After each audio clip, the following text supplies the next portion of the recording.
commencé à m'intéresser à tout ce qui touche de près ou de loin à l'ésotérisme. Et ici, ça ne manque pas. J'ai notamment voulu aller vérifier par moi-même si c'était vraiment si fréquent que des personnes se rendent sur la présumée tombe de Sitaran afin d'y pratiquer des cérémonies occultes et faire de la magie noire.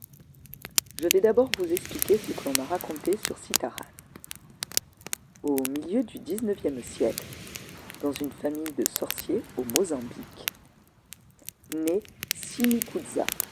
30 ans plus tard, il arrive à La Réunion afin de travailler les terres à Saint-Benoît.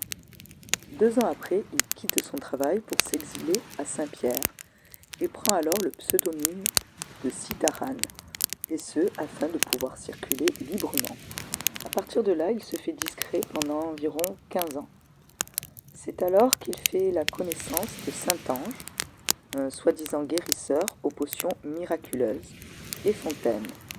Le trio commence alors à commettre cambriolages et crimes horribles. En effet, la nuit venue, ils se réunissent loin des habitations pour invoquer les esprits du mal, vers minuit, heure qui serait plus favorable. Ils consultent les tarots, et si les astres sont favorables, égorgent un coq noir afin d'en boire le sang chaud.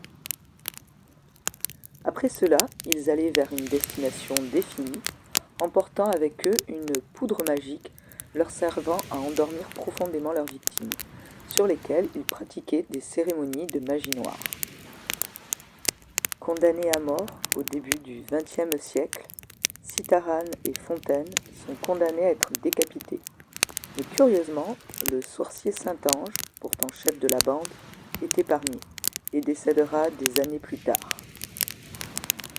Depuis, la tombe de Sitaran, au cimetière de Saint-Pierre, serait devenue un lieu occulte sur lequel régulièrement des adeptes de magie noire viendraient déposer des offrandes dans le but d'obtenir l'aide de son esprit. Et maintenant, voilà ce qui m'est arrivé. La nuit venue, je me suis rendu au cimetière vers 11h30 pour être sûr d'y être avant minuit et surtout avant d'éventuels adeptes de cérémonies occultes. Et j'ai été servi. Quelques minutes à peine après mon arrivée, j'ai entendu les pas de plusieurs personnes qui se rapprochaient. Je me suis aussitôt caché aussi bien que je pouvais derrière une tombe. Et là, j'ai assisté à une scène de film d'épouvante, avec tout l'attirail. Ils ont commencé par allumer des bougies noires et rouges, déboucher 3 bouteilles et placer différentes offrandes sur la tombe. Ils ont également prononcé des formules étranges et ils ont fait un sacrifice. Ils ont carrément égorgé un poulet et versé son sang, à la fois sur la tombe et dans des verres. Et à ce moment-là, j'ai eu un sursaut et fait tomber le vase à côté de moi. Et c'est alors qu'ils m'ont tous vu. J'ai pris les jambes à mon cou, terrorisé. Et en m'enfuyant, je n'ai absolument pas fait attention. Et disons que j'ai marché là où il ne fallait pas. En effet, sur l'île, il faut faire attention à ce qu'on fait et aussi à là où on met les pieds. Je connaissais déjà le service poule noire et évitais précautionneusement ce genre de choses. Et un service poule noire, c'est une cérémonie au cours de laquelle on fait appel à un pétiaillé reconnaissable à sa couleur noire. Une cérémonie qui se déroule parfois sur le site de la Vierge Noire. Et pour certains, Pétaille est la Vierge Noire. C'est la même chose. Elle doit permettre aux enfants de rester en bonne santé. Au cours de cette cérémonie, une poule noire est sacrifiée. Mais je ne connaissais pas les sacs la mort, souvent dans un sac plastique sombre et donc peu visible la nuit, confectionné par un sorcier qui y mélange des objets rituels et manifestations du mal qui frappent celui qui a fait appel au sorcier. Ce dernier ferme alors le sac d'un nœud et de formules magiques. Le sac la mort est ensuite déposé à la croisée d'un chemin, un carrefour, dans l'espoir qu'un passant marchera dessus et prendra à son compte le mal du commanditaire de l'opération. Et malheureusement pour moi, j'ai mis les pieds en plein dedans.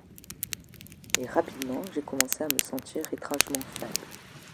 J'ai donc essayé de trouver comment je pouvais m'en défaire. Après plusieurs jours de recherche, je suis allée à ma fac. Et après des heures de marche, j'ai enfin rencontré une sorte de guérisseuse qui m'a fait pratiquer un rituel. De retour en plaine, tout se passait bien quand un matin j'ai trouvé une tête de bouc devant chez moi. Et me revoilà partie dans l'occulte. En fait, les personnes essayaient que je récupère ce dont je m'étais débarrassé. Et au bout de quelques jours, j'ai commencé à me sentir plus faible. J'ai alors décidé de retourner à ma fac. Le trajet fut bien plus difficile pour moi. Et cette fois, le traitement n'était pas juste une cérémonie, mais également une tisane spécialement concoctée pour moi, à boire à jeun, tous les jours, juste après avoir avalé un piment du pot qu'elle me donna. Enfin, piment et herbe à jeun pendant tout un mois au lever du soleil, ça me disait trop rien. Mais au fil des jours, mon état se dégradant, j'ai consulté plusieurs médecins. Et finalement, j'ai rapidement fait ce qu'elle m'avait dit et suivi scrupuleusement les conseils qu'elle m'avait donnés quand tous les médecins que j'avais vus et consultais m'ont dit qu'ils ne savaient pas ce que j'avais. Un mois difficile mais qui fut bénéfique. Au bout d'une semaine, je commençais à me sentir mieux. Et à la fin du mois, tout était enfin terminé, comme si je n'avais rien eu. Que ce fût psychosomatique ou bien réel, en attendant, ça a été la seule chose qui m'a fait sortir d'affaire. Et je n'irai plus fouiner du côté occulte de l'île. J'aurais trop peur que cela recommence. J'ai d'ailleurs déménagé pour le côté opposé de l'île et espère bien jamais recroiser de sac la mort ou de tête de bouc décapitée.